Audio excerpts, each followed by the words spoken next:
I was having a fight with my brother the other day because he said that Pokemon are better than Digimon. I couldn't believe my ears. I said it was an objective fact that Digimon are better since they are cooler and can talk, and that anyone who believes the opposite is objectively evil, which got me thinking, is there such a thing as objective morals? At the very least, it seems like there are objective morals in this world. It seems like there are actions that a person could do that we could say are either good or evil. But to tackle this subject, we first need to define the word objective. And this is tricky because a lot of people seem to use varying definitions of this word when arguing for morals. Some people seem to imply that objective means never changing, while others seem to imply that it means correct. But technically speaking, the word objective just means having reality independent of the mind. So even though it sounds weird, someone could use the word objective to describe some everyday object, like a spork. That spork is objective. It exists outside of my mind. And it's the same when we claim that morals are objective. So in order for something to be considered objectively wrong, like, say, putting pineapple on pizza, there would have to be an actual existent moral pizza standard that exists outside of our minds by which we could judge someone's pizza preferences on. But such a standard does not exist, as far as we know, and so our preferences about pizza are not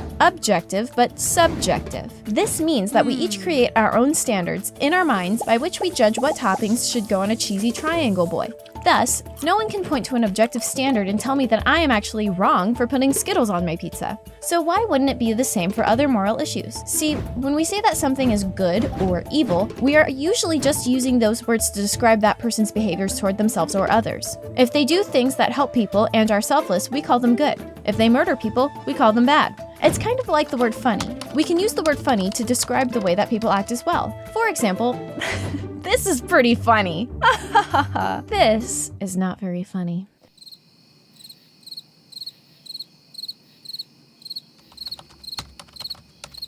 But the problem is that everyone has a different definition of what constitutes as funny, even though they generally have the same concept of what the word funny means. In the same way, different cultures have different definitions of the word good. The problem here is obvious. Who gets to define this word? To call someone good in an objective and not a subjective sense, there must be an agreed upon definition of the word good. And the only way that this would be possible is if the definition of good existed outside of the human mind.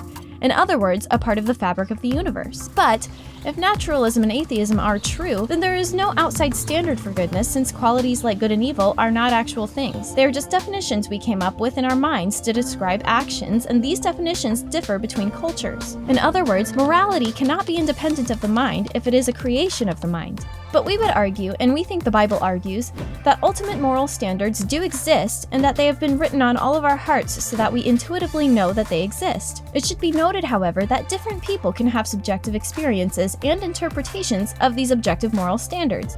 Just like a person could have a different definition of what a spork is. Is it a spoon or is it a fork? Who knows? But that doesn't mean that the spork doesn't actually exist outside of our minds. So if you believe there is good evidence to conclude that there are actions that are objectively wrong and right, then we think there is only one good explanation for that kind of moral system. We think the best explanation is that a God exists, a God from which goodness flows and manifests itself in an objective way. Thanks for watching. We know this is a complicated topic. Please give us your arguments for morals, subjective or objective, in the comments below. Also, it is objectively a good thing to share this video to every single person that you know. See you next time!